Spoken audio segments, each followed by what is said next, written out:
Recently आप लोगों ने सुना होगा कि Chandrababu Naidu, the chief minister of Andhra Pradesh, उन्होंने बोला है कि अब वो लोग 2 चाइल्ड पॉलिसी नहीं फॉलो करेंगे। मतलब कि अब आंध्र प्रदेश के लोग 2 से ज्यादा बच्चे को जन्म दे सकते हैं। अब सवाल ये उठता है कि क्या ये सही है, क्या ये गलत है, ये डिसीजन किस तरह का है, इसको हम लोग डिस्कस करेंगे। पर पहले समझते हैं हमारे पॉपुलेशन को।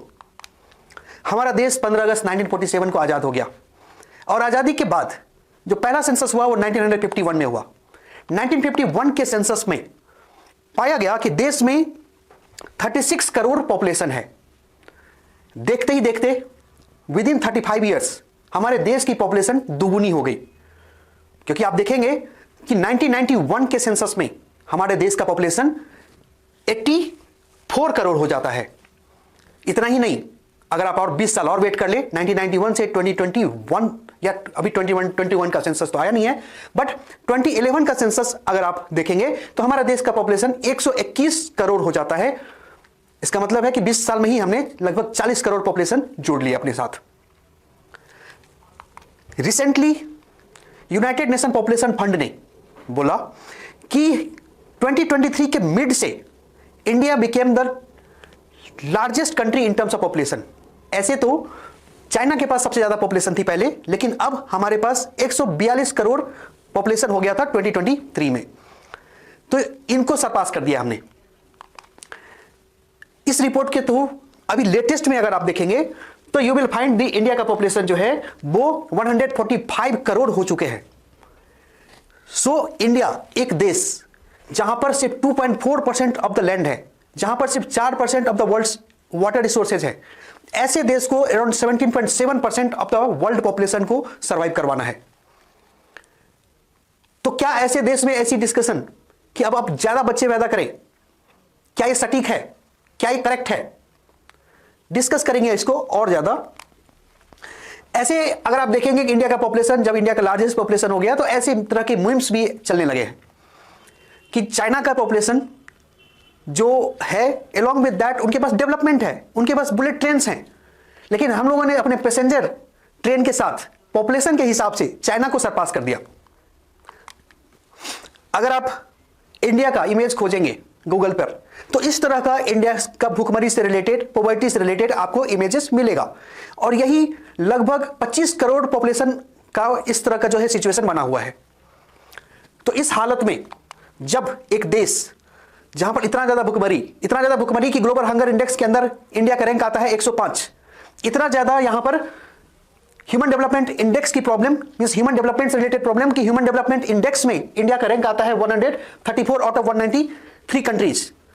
ऐसा देश जहां पर नेशनल फैमिली हेल्थ सर्वे 5 कहती है कि around 35 to 40% of the under child that is 0 to 5 years of the age group के जो चाइल्ड है वो stunting, wasting and the underweight का शिकार है। तो क्या ऐसे देशों में और ज्यादा पॉपुलेशन इंक्रीज करने की जरूरत है? फिर ये आंध्र प्रदेश के चीफ मिनिस्टर ऐसी बात क्यों कर रहे हैं? तो आपको ये बता दें दैट जब इंडिया का पॉपुलेशन, अभी हमने देखा कि सेंसस 1981 के बाद बहुत ज्यादा कंसर्निंग सिचुएशन में आ गया था। 1985 तक तो अराउंड 70 करोड़ से ऊपर पहुंच गए थे पॉपुलेशन। तो इस टाइम पर आके पूरे देश को ऐसा लगा कि अब पॉपुलेशन कंट्रोल करने की जरूरत है। इसीलिए एक कमिटी बनाया गया जो केरला के चीफ मिनिस्टर थे, दैट वाज द के करुणाकरन। तो इनके अध्यक्षता में, इनके चेयरमैनशिप में एक कमिटी बनती है और यह कमिटी डिसाइड करता है कि अब ये 2 चाइल्ड पॉलिसी इंप्लीमेंट करने की जरूरत है। आपको पता ही होगा कि नेशनल फैमिली कंट्रोल वाली चीजें means population control and the family planning वाली चीजें जो हैं इन इंडिया के अंदर 7 शेड्यूल के कंग्रेंट लिस्ट में लिखा हुआ है। इसका मतलब यह है कि इस पर parliament as well as the state legislature दोनों ही लॉ बना सकते हैं। तो सेंट्रल लेवल में मतलब पार्लियामेंट की तरफ से तो ऐसा कोई लॉ नहीं बना जो कि पॉपुलेशन को कंट्रोल करता हो। पॉलिसी जरूर बने हुए हैं, लेकिन स्टेट लेवल पे बहुत सारे लॉ बनाए गए। जब स्टेट को बोला गया कि आप 2 चाइल्ड पॉलिसी को इंप्लीमेंट करवाने के लिए बहुत सारे लॉ बनाइए, हर एक स्टेट को बोला गया, ये प्रमोट किया गया। तो सबसे पहले इसमें राजस्थान आगे आता है। राजस्थान एक ऐसी लॉ लेके आती है जिसमें यह बोला जाता है कि अब पंचायती राज लेवल पर ऐसे कोई भी इंडिविजुअल जिनके 2 से ज्यादा बच्चे हैं उनको इलेक्शन कंटेस्ट करने के लिए अलाउड नहीं किया जाएगा। यह 1994 से इंप्लीमेंट हो जाता है। राजस्थान को देखते देखते और भी बहुत सारे स्टेट्स जो है वो सामने आ जाते हैं, जैसे आंध्र प्रदेश है, हरियाणा है, ये सभी 1994 से ही इस तरह के लोकल बॉडीज के इलेक्शन में ऐसे लोग जिनका 2 से ज्यादा बच्चा है उनको इलेक्शन में कंटेस्ट करने के लिए अलाउ नहीं किया जाएगा।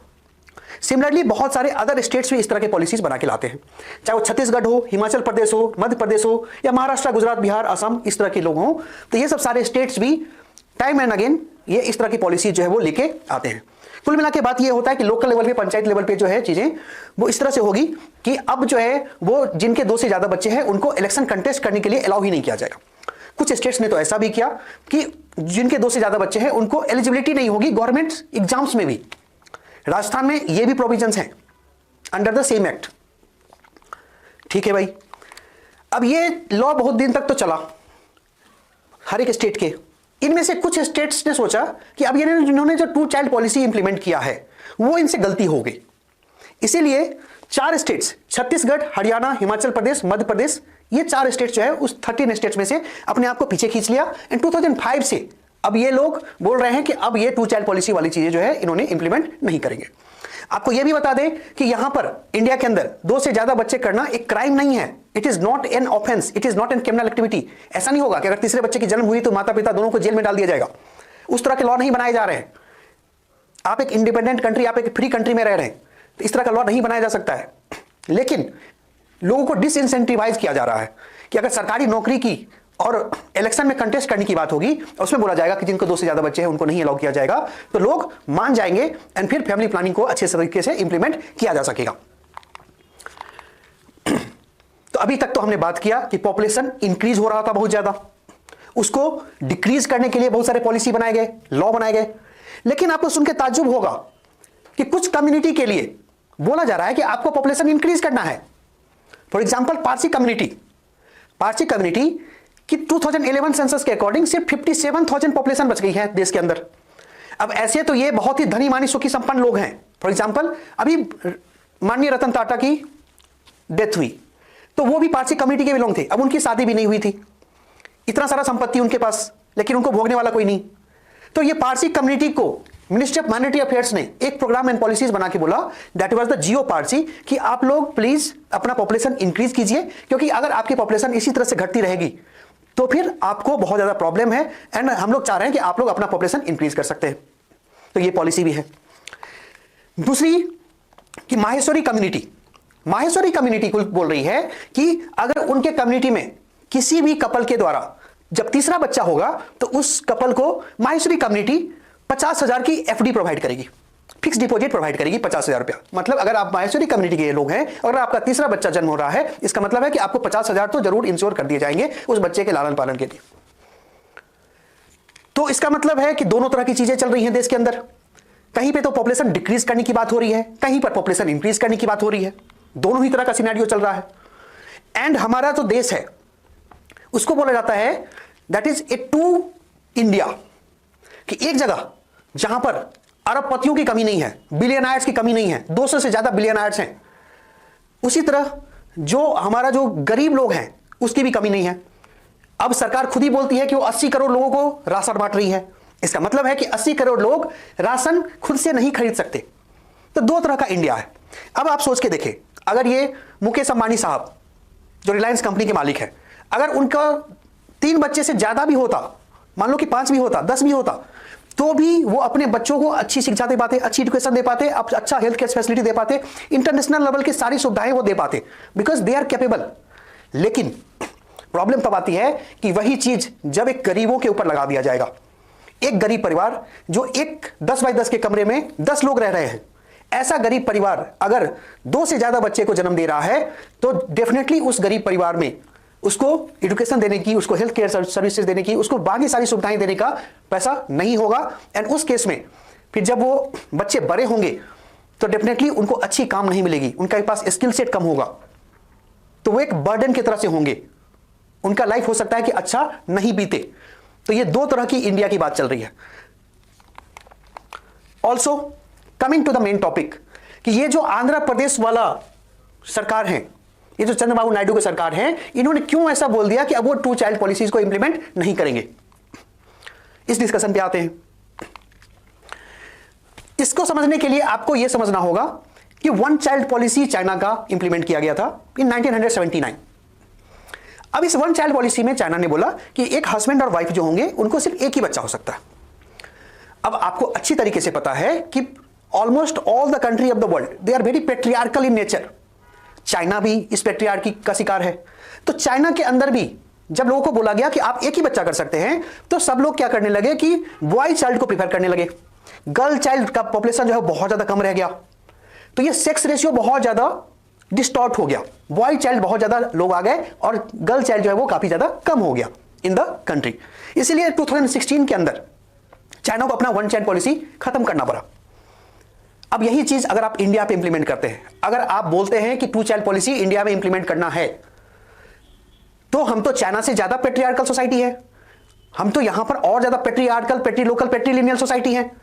अब यहां पर आप सोच के देखिए, अगर बोला जाए एक फैमिली को कि आप सिर्फ 2 ही बच्चे कर सकते हैं, तो आइडियल सिचुएशन क्या होगा उस फैमिली के लिए कि 2 लड़के कर ले। अगर ये नहीं हो रहा तो चलो पहला लड़का हो गया तो दूसरा तो कोई भी हो जाए, लड़का हो जाए या लड़की हो जाए तो चलो ठीक है। अगर पहली लड़की हो गई तो वो पूरी फैमिली पूरा स्ट्रेस में रहेगा, टेंशन में रहेगा। Because of what? Because of patriarchal. उनका वंश कैसे चलेगा, इस बात को सोच के कि अब उनको दूसरा बच्चा लड़का ही चाहिए। तो इस केस में हो सकता है कि अब वो क्या करे कि जब तक लड़का का पता नहीं चल जाए कि गर्भ में लड़का ही है, वुम्ब में लड़का ही है, तब तक वो एबॉर्शन पे एबॉर्शन करवाते रहेंगे। तो फीमेल फिएटिसाइड्स वाली चीजें जो है वो बहुत ज्यादा बढ़ जाएगी इन द कंट्री, अगर टू चाइल्ड पॉलिसी को बहुत ज्यादा स्ट्रिक्टली फॉलो किया जाता है। तो इवन पॉपुलेशन कंट्रोल करने की जो बातें हैं, जो इसको बहुत ज्यादा फोर्सफुल करने की कोशिश की जाती है, जैसे इमरजेंसी सिचुएशन 1975 टू 1977 के टाइम तक आपने पढ़ा होगा कि फोर्सफुल स्टेरिलाइजेशन एंड फोर्सफुल जो है वो गर्भ निरोध की चीजें जो है वो की गई बहुत ज्यादा, जिसका बहुत बैड कॉन्सिक्वेंस आया on the society. Now coming to another thing, एक बात करते हैं टोटल फर्टिलिटी रेट का। अब ये होता क्या है total fertility rate? Total fertility rate ये कहते हैं कि ऑन एन एवरेज एक वुमेन अपने जीवन काल में कितने बच्चे को जन्म देती है, that is total fertility rate. आप अगर इस रेट को देखेंगे तो ये कंटिन्यूअसली डिक्रीज होता जा रहा है। ये ग्राफ आपको ये बताएगा कि कंटिन्यूअसली टोटल फर्टिलिटी रेट जो है वो डिक्रीज हो गया है। और नेशनल फैमिली हेल्थ सर्वे 5 के अकॉर्डिंग इंडिया का जो टोटल फर्टिलिटी रेट है सो दैट इज 2.0। इसका मतलब है कि एक वुमेन ऑन एन एवरेज 2 बच्चे को जन्म देगी।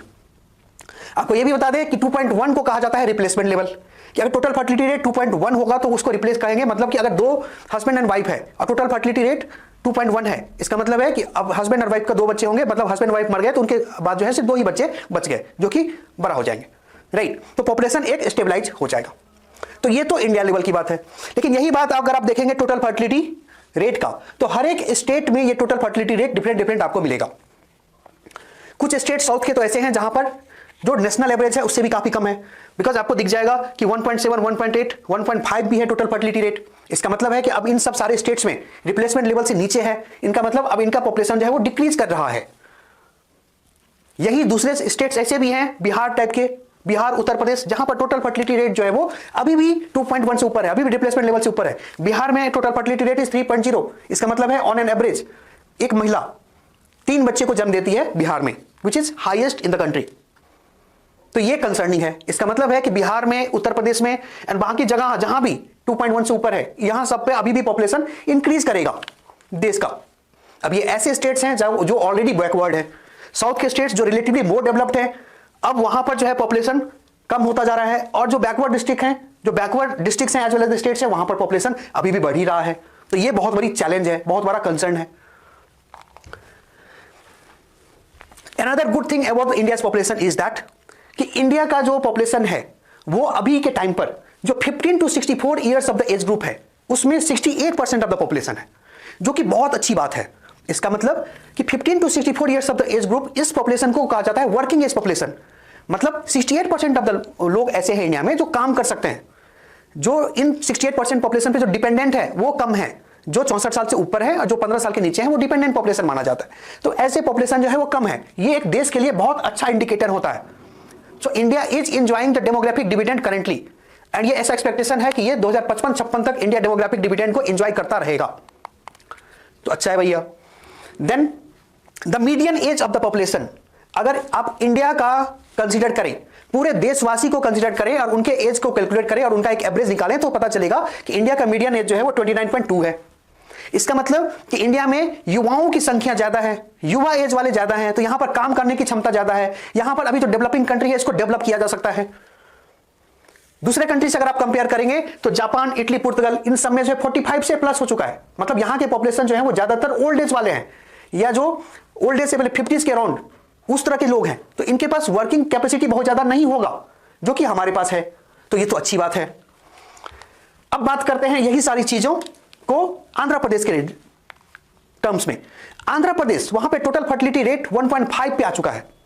इसका मतलब है कि अब जो हस्बैंड वाइफ होंगे इन आंध्र प्रदेश, वो सिर्फ 1.5 बच्चे को, अब वो 0.5 बच्चा तो जन्म नहीं हो सकता, ऑन एन एवरेज ये 1.5 पूरे राज्य का निकला है। मतलब कि मान लो कि अगर हस्बैंड वाइफ है तो अब उनके मरने के बाद सिर्फ 1.5 लोग ही बच जाएंगे। इसका मतलब है कि अब पॉपुलेशन जो है वो आंध्र प्रदेश का बहुत ज्यादा डिक्रीज हो रहा है। अब आप सोच के देखिए, अगर यही सिनेरियो चलता रहा इन द आंध्र प्रदेश, तो क्या होगा कि जो अभी जो करंट पॉपुलेशन है वो तो बूढ़े हो जाएंगे, ओल्ड एज में चले जाएंगे, लेकिन अब जो है पॉपुलेशन जो है वो इनका ऑलरेडी डिक्रीज हो रहा है। जो नए बच्चे हैं उनका बर्थ जो है ऑलरेडी बहुत कम है, क्योंकि 1.5 पे ही है। इसका मतलब ये होगा कि आंध्र प्रदेश में आगे चल के कुछ डिकेड्स के बाद जो वर्किंग एज पॉपुलेशन है वो काफी कम रह जाएंगे। इसका मतलब है कि आंध्र प्रदेश को अपने पॉपुलेशन नहीं, दूसरे के पॉपुलेशन पे डिपेंड रहना पड़ेगा, दूसरे स्टेट के पॉपुलेशन पे डिपेंड रहना पड़ेगा कि कोई भी इकोनॉमिक एक्टिविटी करनी है तो दूसरे से लेबर फोर्स लेके आओ, तब जाके आंध्र प्रदेश को डेवलप कराओ। और यही मेन कारण है जिसके कारण जो आंध्र प्रदेश के चीफ मिनिस्टर हैं उन्होंने ऐसा बोला है कि अब आंध्र प्रदेश को 2 चाइल्ड पॉलिसी फॉलो करने की जरूरत नहीं है, क्योंकि अब अगर ये वाला फॉलो करेंगे और अगर और ज्यादा टोटल फर्टिलिटी रेट कम होता है तो फिर आंध्र प्रदेश के पास लेबर फोर्स की बहुत ज्यादा कमी हो जाएगी और फिर डेवलपमेंट रुक जाएगा आंध्र प्रदेश का इन फर्दर डिकेड्स। यही चीज बार बार बोला जाता है कि देखो, अगर पॉपुलेशन कम हो रहा है तो जो एक बच्चा है उसके ऊपर बहुत ज्यादा लोग डिपेंडेंट हो जाएंगे, तो बर्डन उनके ऊपर बहुत ज्यादा आ जाएगा, जो कि इकोनॉमी के लिए भी अच्छा नहीं है, जो कि सोशल एस्पेक्ट में भी अच्छा नहीं है, क्योंकि इतने सारे जो ओल्ड एज पॉपुलेशन होंगे इनको टेक केयर कौन करेगा। सो केयर इकोनॉमी भी जो है वो भी खतरे में पड़ेगी। तो ये सारा सिनेरियो बनता है। अनदर इशू जो है वो article 82 of the constitution of India, आपको पता होगा कि ये बात करता है डिलिमिटेशन का। डिलिमिटेशन जैसे कि आप मान के चलें कि लोकसभा के अंदर 543 मेंबर ऑफ पार्लियामेंट्स हैं लोकसभा के अंदर। अब पूरे देश को 543 कॉन्स्टिट्यूएंसीज में डिवाइड किया जाता है। इस 543 कॉन्स्टिट्यूएंसी से एक एक इंडिविजुअल आते हैं जो लोकसभा में पहुंचते हैं हर एक कॉन्स्टिट्यूएंसी को रिप्रेजेंट करने के लिए, ठीक है। और यही बात करता है कि आर्टिकल 82 कहता है कि इस तरह का जो है डिवीजन पूरे देश में किया जा सकता है। एंड टाइम एंड अगेन जो है वो पार्लियामेंट लॉ बना के डिलिमिटेशन एक्ट लाके इस चीजों को चेंज कर सकता है कि कौन से स्टेट जो है उनके पास कितना नंबर ऑफ लोकसभा का सीट होगा। अभी तक जो सिस्टम चल रहा है वो तो चल रहा है कि 1971 का सेंसस कंसीडर किया जा रहा है। अब आपको पता हो कि 1971 का सेंसस तो काफी पुराना हो गया। अभी तक 1971 का सेंसस के अकॉर्डिंग हो रहा था और बोला गया था कि 2026 तक इस चीज को फॉलो किया जाएगा। 2026 के बाद हो सकता है कि जो नया सेंसस बने, हो सकता है कि 2021 वाला जो सेंसस जो अभी तक आया नहीं है वो सेंसस आएगा, तो उसके बेसिस पर फिर से डिलिमिटेशन किया जा सकता है, फिर से नंबर ऑफ सीट्स जो है वो इंक्रीज किया जा सकते हैं इन द इंटायर कंट्री। मतलब किस स्टेट को कितने लोकसभा सीट्स मिलेंगे वो चेंज हो सकता है। अब इसकी अनुमान इससे भी लगाई जा रही है बिकॉज नया पार्लियामेंट बना है। अब नया पार्लियामेंट में नंबर ऑफ लोकसभा सीट्स भी बड़े हो गए, नंबर ऑफ राज्यसभा सीट्स भी ज्यादा हो गए, तो हो सकता है कि ऐसा इंटेंशन हो कि लोकसभा और राज्यसभा के जो है सीट्स बढ़ाए जाएंगे। अब बढ़ाए जाएंगे तो कहीं ना कहीं डिस्ट्रीब्यूशन होगा सीट्स। मान लो कि 543 से बढ़ के 800 हो गया लोकसभा के सीट्स। अब ये 800 को पूरे सारे स्टेट्स में डिवाइड करना पड़ेगा। किसके बेसिस पे करेंगे? अभी तो पॉपुलेशन के बेसिस पे कर रहे हैं, तो पॉपुलेशन के बेसिस पे करेंगे। अगर पॉपुलेशन के बेसिस पे किया तो क्या ऐसा नहीं होगा कि जिन स्टेट्स ने, जहां पर टोटल फर्टिलिटी रेट कम है, जिन स्टेट्स ने पॉपुलेशन कंट्रोल किया, उन स्टेट्स को अब कम लोकसभा की सीट्स मिलेंगे। इसका मतलब है कि उनका रिप्रेजेंटेशन जो है वो लोकसभा में पहले हो सकता था ज्यादा हो 1971 के सेंसस के अकॉर्डिंग, अब वो रिप्रेजेंटेशन जो है कम हो गया, क्योंकि ये सारे स्टेट्स इन्होंने तो पॉपुलेशन कंट्रोल करी नहीं, ये सारे स्टेट जो है इन्होंने पॉपुलेशन कंट्रोल करी, तो इन सारे स्टेट्स का लोकसभा का मेंबर जो है वो बढ़ जाएगा, इन सारे स्टेट्स का जो है लोकसभा के मेंबर जो है वो घट जाएंगे। तो ये अनदर चीज है। इसके कारण भी बोला जा रहा है कि जिनका जो है वो टोटल फर्टिलिटी रेट से काफी, मतलब रिप्लेसमेंट लेवल से काफी कम आ चुका है, उनको अब पॉपुलेशन कंट्रोल करने की जरूरत नहीं है। जिन स्टेट का अभी भी टोटल फर्टिलिटी रेट से ऊपर है पॉपुलेशन, उनको पॉपुलेशन कंट्रोल करने की जरूरत है। देन एक और डिबेट आपको सुनने में आएगा, ये तो एवरग्रीन डिबेट है, हिंदू मुस्लिम वाला डिबेट। हिंदू मुस्लिम वाला डिबेट में अगर आप देखेंगे तो 1951 के सेंसस के अकॉर्डिंग आपको बोला जाएगा कि हिंदू का पॉपुलेशन 84% था और मुस्लिम का पॉपुलेशन सिर्फ 9.8% था। यही चीजें चेंज होगी और 2011 के सेंसस के अकॉर्डिंग नाउ 79.8% पॉपुलेशन जो है वो हिंदू का है एंड मुस्लिम का पॉपुलेशन जो है वो 14.23% है। इसका मतलब है कि ओवरऑल अगर आप देखेंगे इन टोटल पॉपुलेशन तो हिंदू का पॉपुलेशन जो है अराउंड 5% कम हुआ है, वही मुस्लिम का पॉपुलेशन जो है अराउंड 5% बढ़ा है। अब इस डाटा को अलग अलग रिलीजियस लीडर्स जो है वो यूज करते हैं डिबेट क्रिएट करने में, कंट्रोवर्सीज क्रिएट करने में। जो हिंदू के रिलीजियस लीडर्स हैं वो बोलेंगे कि देखो मुस्लिम का पॉपुलेशन तो पहले 10 ही % था, अब वो 14% हो गए हैं, वो अपना पॉपुलेशन जो है वो इंक्रीज करते जा रहे हैं, वो देश पे कब्जा करेंगे, वो जितने भी हिंदू हैं उसको फिर वो काट के भगाएंगे यहां से। ऐसा आपको religious leader, Hindu religious leader बोलेंगे। जो मुस्लिम रिलीजियस लीडर हैं वो बोलेंगे कि अभी भी आप 14% पर ही पहुंचो, हिंदू को देखो वो 80% है, अभी भी आप इनसिक्योर हो, अभी आप सेफ नहीं हो, तो अभी भी आपको पॉपुलेशन इंक्रीज करने की जरूरत है। तो ये अलग अलग तरीके से अपना अपना रोटी सेकने का काम करेंगे अलग अलग रिलीजियस लीडर्स। बट रियल में किसको पॉपुलेशन इंक्रीज करने की जरूरत है और किसको पॉपुलेशन डिक्रीज करने की जरूरत है वो डिपेंड इन सब चीजों पे नहीं करता, वो डिपेंड करता है मेनली डेवलपमेंट के ऊपर पे। क्योंकि डेवलपमेंट अगर आप देखेंगे तो जिन स्टेट्स का डेवलपमेंट बहुत ज्यादा हुआ है, जहां पर लिटरेसी रेट बहुत ज्यादा बढ़ी है, वहां पर ऑटोमेटिकली पॉपुलेशन डिक्रीज हुआ है। साउथ के स्टेट्स जहां पर लिटरेसी रेट हाई है वहां पर टोटल फर्टिलिटी रेट भी कम है, और नॉर्थ के स्टेट्स जैसे बिहार और यूपी जहां पर लिटरेसी रेट काफी कम है वहां पर अभी भी टोटल फर्टिलिटी रेट हाई है। तो कहीं ना कहीं डायरेक्ट कोरिलेशन है पॉपुलेशन इंक्रीज का इससे। दूसरी बात यह है कि क्या अब सारे स्टेट्स को पॉपुलेशन कंट्रोल करना चाहिए या नहीं करना चाहिए। देखो हमारा देश जो है वो बहुत ज्यादा डाइवर्स है और इस डाइवर्स नेशन में एक वन प्रिंसिपल्स नहीं लगाए सकते। अब ऐसे स्टेट्स जिनका पॉपुलेशन, जिनका टोटल फर्टिलिटी रेट 2.1 से नीचे आ गया है, जो आप काफी कंफर्टेबल पोजीशन में पहुंच गए हैं, 1.5, 1.6, 1.7 पोजीशन में पहुंच गए हैं, अब वो तो यहां से अपना पॉपुलेशन को स्टेबलाइज कर लें, इसको कंटिन्यू कर लें, और ज्यादा डिक्रीज करने की जरूरत नहीं है। लेकिन ऐसे स्टेट्स जिनका पॉपुलेशन अभी भी, जहां पर टोटल फर्टिलिटी रेट अभी भी हाई है, जैसे बिहार है, यूपी है, इन सब स्टेट्स को डेफिनेटली अपना पॉपुलेशन कंट्रोल करने की जरूरत है। यहां पर 2 चाइल्ड पॉलिसी अभी भी लगाने की जरूरत है। इसका मतलब है कि पूरा देश में 2 चाइल्ड पॉलिसी यूनिफॉर्मली नहीं लगाया जा सकता, क्योंकि अलग अलग स्टेट जो है वो अलग अलग सिनेरियो में जी रहे हैं। वही बात अगर आप करेंगे तो कम्युनिटी बेसिस पे भी होगा। Parsis community and other kinds of community जिनके पॉपुलेशन काफी ज्यादा डिक्रीज हो गए हैं, उनको 2 चाइल्ड पॉलिसी फॉलो करने की जरूरत नहीं है। लेकिन ऐसे कम्युनिटी जहां पर पॉपुलेशन जो है टोटल फर्टिलिटी रेट अभी भी बहुत ज्यादा है, जिनका पॉपुलेशन कंटिन्यूअसली इंक्रीज होता जा रहा है, ऐसे कम्युनिटी को पॉपुलेशन अपना डिक्रीज करने की जरूरत है। रिच पर्सन जो एफर्ट कर सकते हैं अच्छा एजुकेशन, अच्छा हेल्थ केयर सर्विसेज, सारी सुविधाएं, इंटरनेशनल लेवल की सारी सुविधाएं वो अपने बच्चों को दे सकते हैं। वो 2 की जगह 3 भी कर लें, 4 भी कर लें, 5 भी कर लें, तो भी उनका चल जाएगा, क्योंकि वो enough standard of living maintain कर पाएंगे। लेकिन यही गरीब लोग, अगर उनको देख के गरीब लोग भी सेम ही तरह का फॉर्मूला फॉलो करने लग जाएं, जिनके पास एक बच्चे की पढ़ाने की सुविधाएं नहीं है, एक बच्चे का खिलाने की सुविधाएं नहीं है, तो ऐसे लोग अगर 4 बच्चे कर लेंगे तो फिर उनके लिए पूरे फैमिली का बहुत ज्यादा प्रॉब्लम हो जाएगा। फिर ऐसे बच्चे जो हैं फिर बड़े होके, जब उनकी अच्छी एजुकेशन नहीं होती, फिर बड़े होके जब वो फिर लोअर लेवल का काम कर रहे होंगे। ऐसे तो कोई काम छोटा नहीं होता, बट स्टिल उनके लाइफ पर अगर कोई झाड़ू पोछा कर रहा है तो झाड़ू पोछा करना भी कोई छोटा काम नहीं है, बट स्टिल उसके कारण जो वो अर्न करेंगे उसका इंपैक्ट उनके फैमिली पे जरूर आएगा, उनके लाइफ पे जरूर आएगा। देयरफॉर ये जो आंध्र प्रदेश की गवर्नमेंट ने किया कि वो 2 चाइल्ड पॉलिसीज को इंप्लीमेंट नहीं करेंगे, तो उनका सिनेरियो काफी रिजनेबल है, उनका टोटल फर्टिलिटी रेट 1.5 है, तो उनका डिसीजन बिल्कुल सही है। लेकिन उनको देख के दूसरे स्टेट्स जैसे बिहार, वो ये नहीं लगा सकते कि अब वहां पर भी 2 चाइल्ड पॉलिसी को फॉलो नहीं किया जाएगा, तो ये तो फिर उस स्टेट के लिए और पूरे कंट्री के लिए बहुत ही गलत नीति होगी, बहुत ही गलत पॉलिसी होगी। तो आई होप आपको ये सारी चीजें, सारी सिचुएशन जो है वो समझ में आई होगी। That is all from this session of the news case. हम लोग कंटिन्यू करेंगे। Thank you very much.